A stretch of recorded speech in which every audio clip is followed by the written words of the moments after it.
Eran las 7 de la mañana en Buenos Aires y el invierno había decidido morder con todos sus colmillos. El aire era tan frío que parecía cortar la piel y cada respiración dejaba una nube blanca que se deshacía lentamente sobre las calles empedradas del casco histórico. La biblioteca centenaria, con sus puertas de madera oscura y vitrales cubiertos de polvo, se erguía como un gigante dormido en medio de la indiferencia de la ciudad. Las hojas secas acumuladas en los escalones crujían bajo los zapatos de los transeúntes apurados, hombres de traje y mujeres de abrigos elegantes, que preferían no mirar hacia los rincones donde el abandono se hacía visible. Entre ese contraste brutal de riqueza aparente y pobreza extrema, la biblioteca era un templo olvidado, más cercano a un mausoleo que a un refugio de conocimiento. Ese lunes gélido,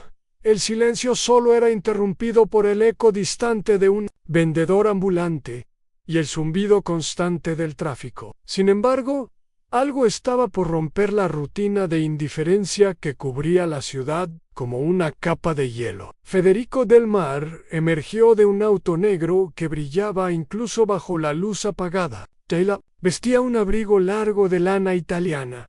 Un reloj suizo relucía bajo su muñeca y sus zapatos de cuero parecían no haber tocado jamás el polvo de las calles. Caminaba con paso firme, la cabeza erguida y la mirada distante como un hombre que había conquistado el mundo, pero había perdido las ganas de vivirlo. A sus 57 años, era un magnate editorial reverenciado y temido, un dueño de la cadena de librerías más poderosa de América Latina. Y sin embargo, en su interior, había un vacío insondable. Había financiado la restauración de esa biblioteca, no por amor a las letras, sino por vanidad.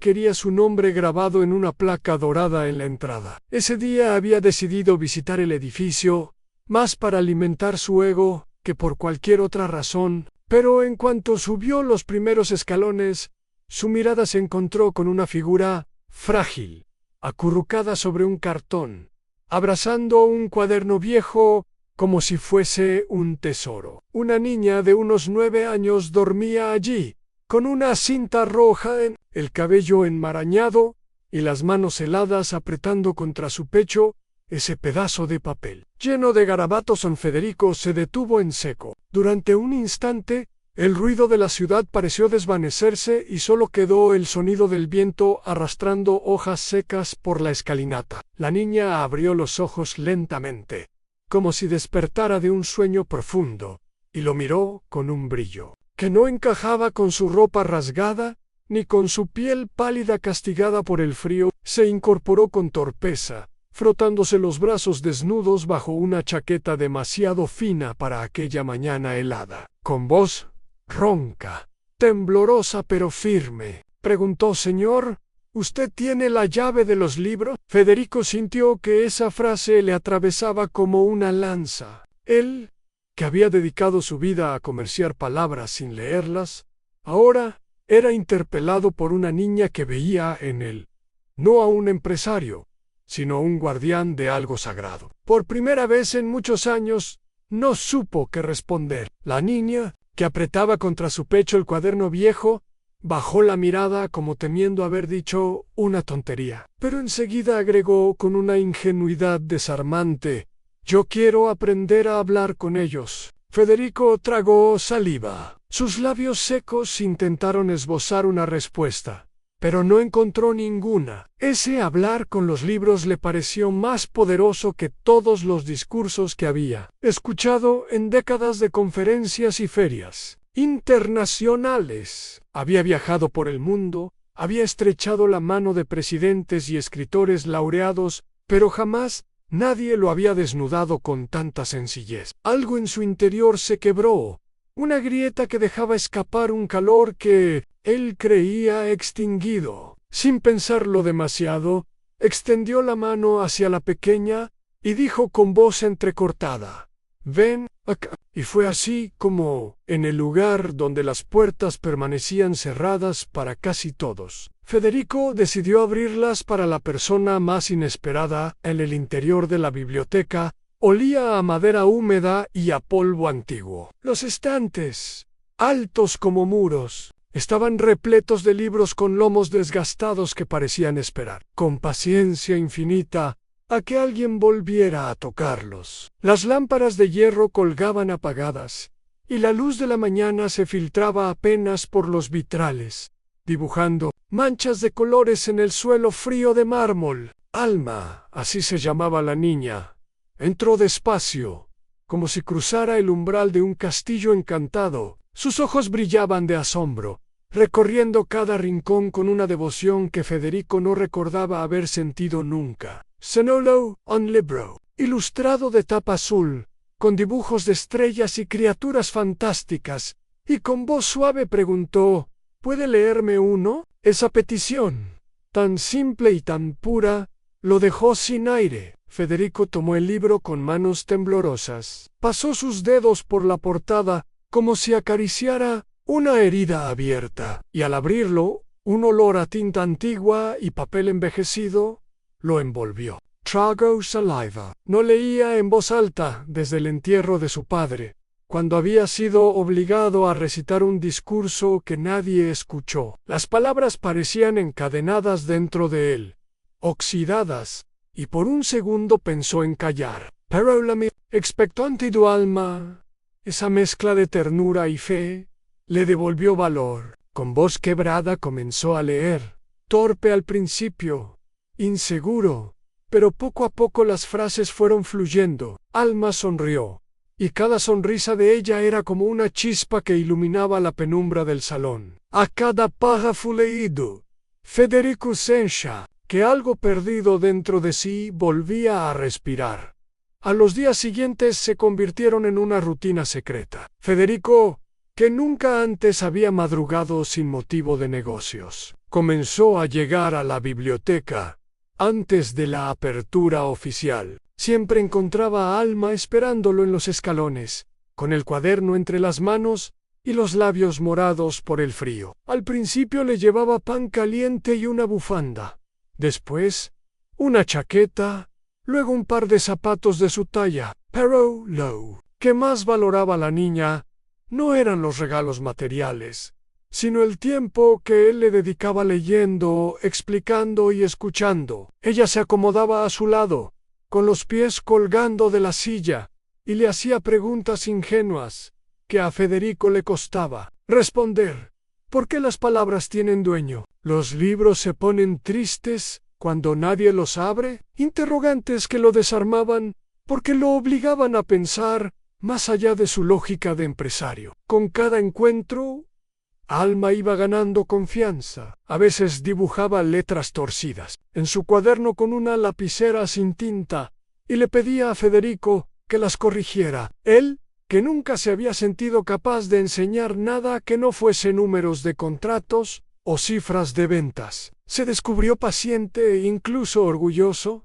Al guiar los trazos de la niña, comenzó a llamarla por su nombre, y ella, con un candor que lo conmovía, empezó a llamarlo tío Federico. Esa palabra, tan simple, lo golpeó en lo más hondo y lo acercaba a un lugar que había olvidado, a un afecto que jamás creyó. Maris, el magnate solitario, habituado a aplausos fríos y a silencios en mesas lujosas, ahora encontraba calor en una risa infantil que resonaba entre los pasillos polvorientos de la biblioteca. Federico, sin proponérselo, empezó a recordar su propia infancia. Cada vez que veía a Alma luchar por dibujar una palabra, regresaban a él las escenas con su padre profesor, un hombre severo que lo llamaba mediocre y lo comparaba con alumnos que brillaban en las aulas. Había construido un imperio editorial para demostrarle al mundo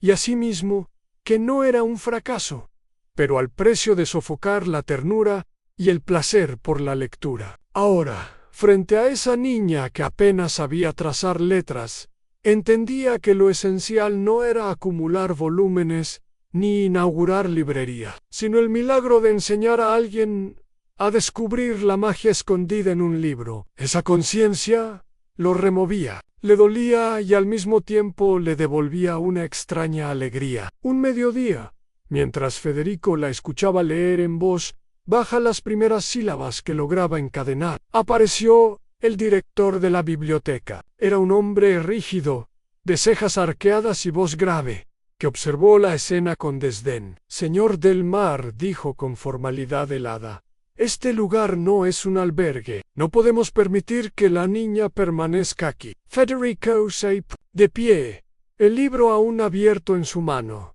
y por primera vez en mucho tiempo, su mirada de empresario, seguro, se quebró. Intentó argumentar, pero el director insistió. Ansí, la presencia de la niña continuaba. Tendría que informar a las autoridades. Alma, con la cabeza gacha, apretó su cuaderno contra el pecho como si fuese un escudo, y sus ojos temblorosos buscaron los de Federico. En ese instante, él comprendió que su mundo perfecto de apariencias estaba a punto de colapsar si elegía. Defenderla a la advertencia del director no fue la única sombra que se cernió sobre Federico. A los pocos días, una noticia comenzó a circular en los pasillos del círculo editorial y pronto alcanzó a la prensa local. El magnate de los libros pasaba horas en una biblioteca abandonada con una niña desconocida. Los rumores se inflaban. Con malicia algunos hablaban de escándalo, otros de extravagancia, pero todos coincidían en que no era apropiado para un hombre de su reputación. Las cámaras empezaron a postarse en la entrada y los flashes seguían cada movimiento de Federico. Él, acostumbrado a manipular titulares en su favor, se sintió por primera vez desnudo, incapaz de controlar el relato. Alma, confundida, se escondía detrás de él, aferrándose a su abrigo como si fuera su única defensa en un mundo hostil. La situación se volvió aún más delicada cuando una asistente social se presentó en la biblioteca. Llevaba una carpeta repleta de documentos y la expresión compasiva de quien cree estar haciendo lo correcto. La niña no puede quedarse aquí, señor del Mar, dijo con voz firme. Necesita un lugar seguro, un albergue. Federico intentó explicar la relación que habían construido, los avances que Alma había hecho en pocos días, pero la mujer lo interrumpió con un gesto de la mano. No es su responsabilidad ni su deber. Alma escuchaba en silencio, con los ojos grandes, llenos de miedo. Cuando la trabajadora social se giró para hacer una llamada, la niña susurró apenas audible. ¿Me van a llevar? El corazón de Federico se tensó como nunca. Ese temor genuino lo atravesó más que cualquier insulto o crítica. Supo, en ese instante, que no podía permitir que la separaran de él, aunque todo el mundo lo juzgara. Esa misma noche, cuando Federico volvió a la biblioteca con un termo de sopa caliente, descubrió que Alma no estaba en el cartón en el que solía dormir, había quedado abandonado, y su cuaderno yacía en el suelo, abierto en una página llena de letras torcidas y dibujos de estrellas. Federico lo recogió con manos temblorosas y sintió un vacío desgarrador. Llamó a conocidos, buscó en los refugios cercanos, recorrió las calles heladas de San Telmo, pero no había rastro de la niña. Las horas se hicieron eternas, y con cada esquina desierta que cruzaba se sentía más desesperado. Por primera vez en su vida, el hombre que había comprado todo lo que deseaba, comprendía la impotencia de no poder recuperar lo único que realmente importaba. Alma se había escapado, y la ciudad inmensa se la había tragado. Los días siguientes fueron un tormento. Federico apenas dormía, y su aspecto impecable comenzó a resquebrajarse. La barba sin afeitar, el traje arrugado, los ojos rojos por la víctima. Contrató investigadores privados, ofreció recompensas, incluso habló en televisión pidiendo ayuda. Algo impensable para un hombre que siempre había cultivado la discreción. Los periodistas se deleitaban con la caída del magnate, especulando sobre motivos ocultos. Mientras él solo pensaba en encontrar a Alma en cada noche, regresaba a la biblioteca, como si esperara que ella lo estuviera aguardando en los escalones, con su cinta roja en el cabello y esa sonrisa que le devolvía la vida. El silencio de esos encuentros fallidos era un puñal. Federico, que había pasado décadas conviviendo con la soledad, descubría ahora lo insoportable que era cuando alguien había encendido la llama de la compañía verdadera, aún una semana después. Cuando la desesperanza comenzaba a corroerlo, Federico recibió un aviso de un cuidador nocturno. Había visto a una niña con una cinta roja en el cabello rondando una construcción abandonada en las afueras de Constitución. Sin pensarlo, Federico condujo hasta allí en plena madrugada. El edificio, húmedo y oscuro, olía a óxido y orina. Avanzó entre sombras con una linterna y en un rincón encontró a Alma, acurrucada, temblando de fiebre, con el rostro pálido y los labios resecos. Cuando lo vio, sus ojos se abrieron con una mezcla de alivio y terror. Con voz quebrada preguntó: ¿Me va a encerrar como a los libros? La pregunta lo atravesó como una daga. Federico cayó de rodillas frente a ella. Sus manos temblaban, mientras le acariciaba el rostro. «No, pequeña», susurró con lágrimas contenidas. «Te voy a abrir, como un libro que quiero leer toda mi vida». La tomó en brazos y salió corriendo hacia su auto, sin importarle los flashes de algunos reporteros que habían seguido sus pasos. La llevó de inmediato a un hospital privado, donde los médicos diagnosticaron desnutrición y neumonía leve. Permaneció junto a su cama, sosteniendo su mano diminuta, mientras recordaba todas las veces que había estado ausente incluso en los funerales más cercanos. Esta vez no se movería. Esa noche decidió algo que cambiaría el curso de su existencia. No solo protegería a Alma, sino que renunciaría a la vida vacía que había construido. Ya no sería el magnate de los libros, sino un hombre dispuesto a aprender lo que realmente significaba leer, a descifrar un corazón. «Quiero saber de ti. Comenta desde qué ciudad o país nos estás viendo». A los días en el hospital se transformaron en un renacer para ambos. Alma, débil pero sonriente, se aferraba a los cuentos que Federico le leía en voz baja, mientras él comenzaba a reconocer en esas lecturas un reflejo de su propia vida en héroes que caían, pero que encontraban la fuerza para levantarse gracias.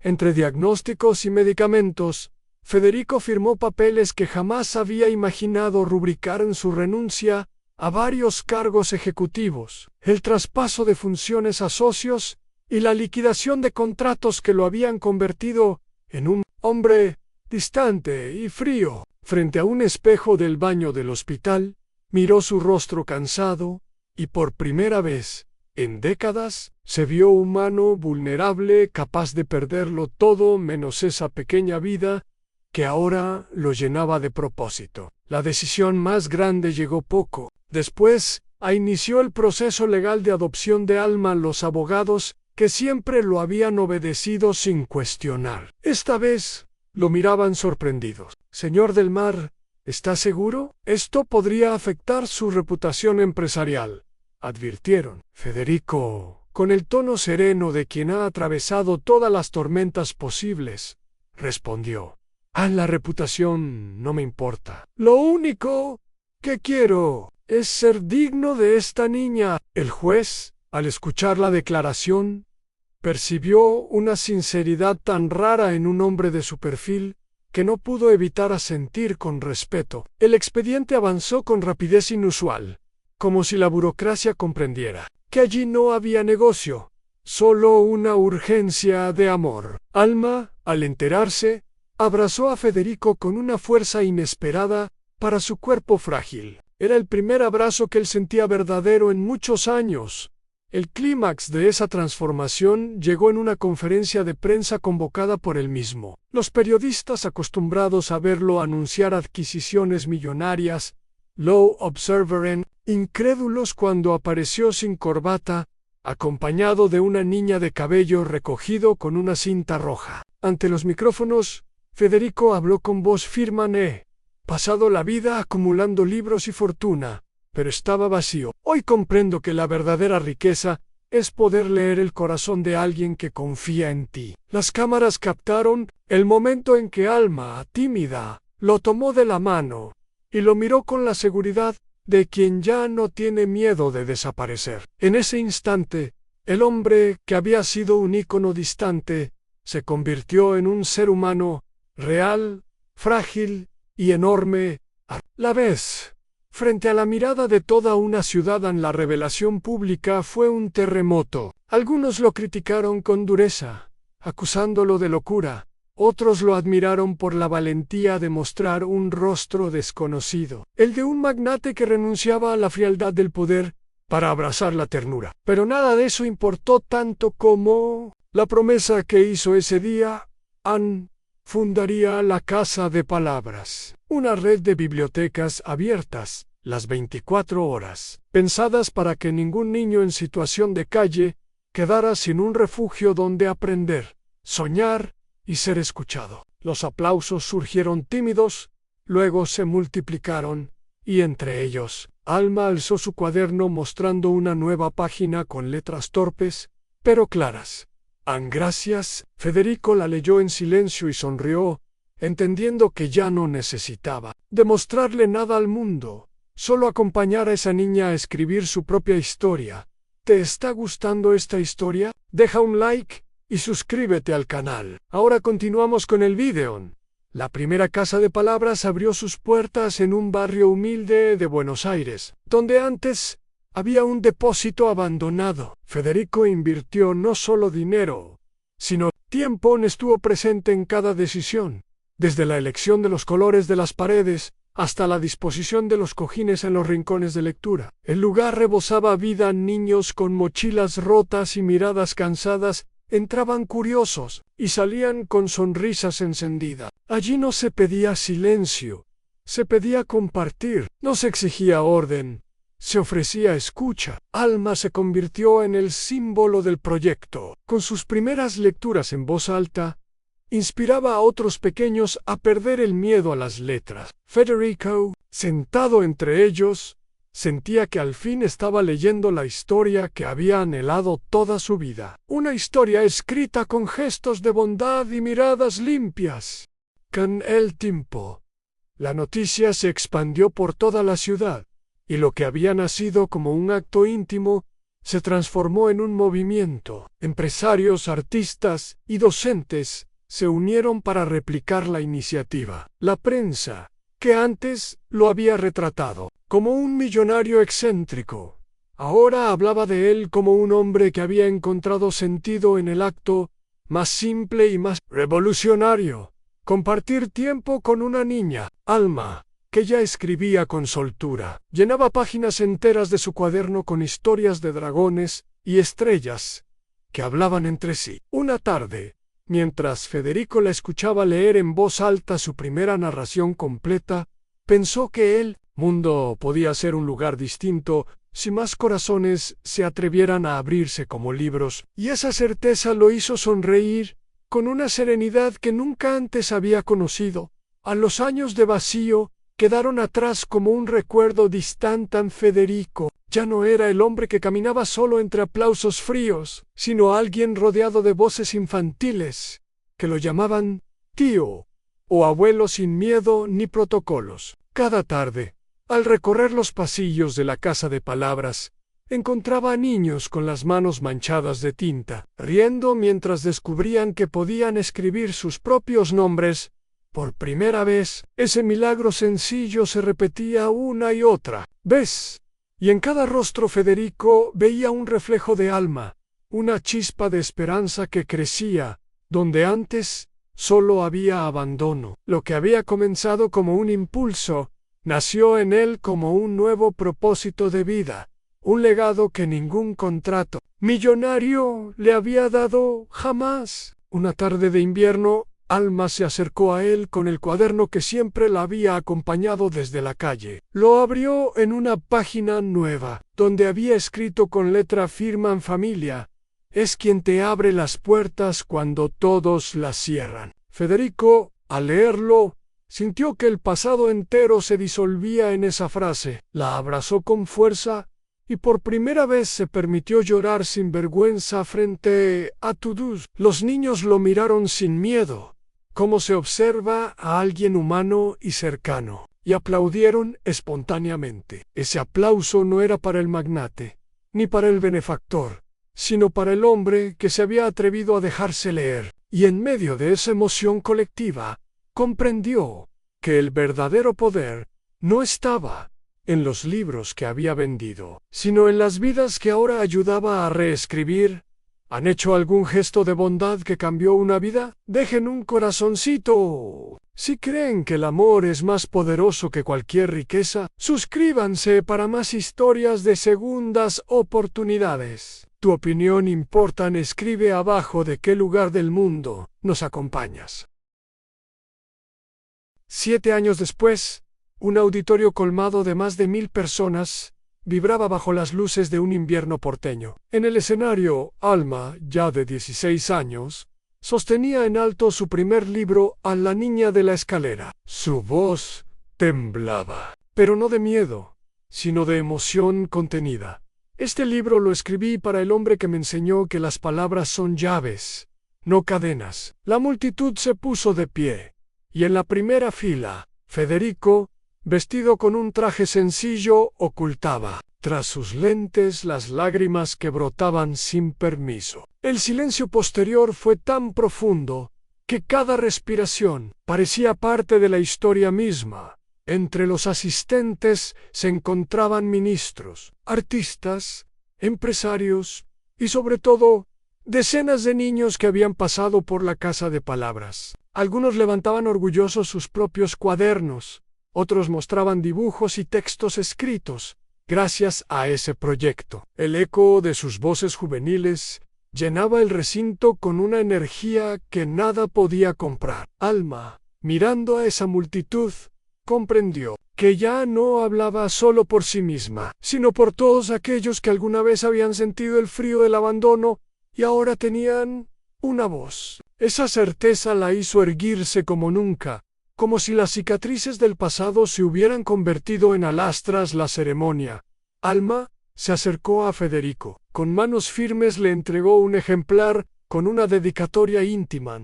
«Gracias por abrirme como un libro que nunca dejaré de cerrar». Él lo sostuvo contra el pecho, y en su memoria apareció de golpe aquella mañana helada en que la había encontrado dormida sobre un cartón. Sintió un estremecimiento a lo que empezó como un gesto impulsivo, ahora era un legado vivo, que trascendía generaciones, y mientras el auditorio seguía aplaudiendo, comprendió que su verdadera obra maestra no eran los miles de títulos publicados en sus librerías, sino esa niña que había aprendido a leer las estrellas en las páginas de un libro a la salida del evento. Una escena repitió el pasado.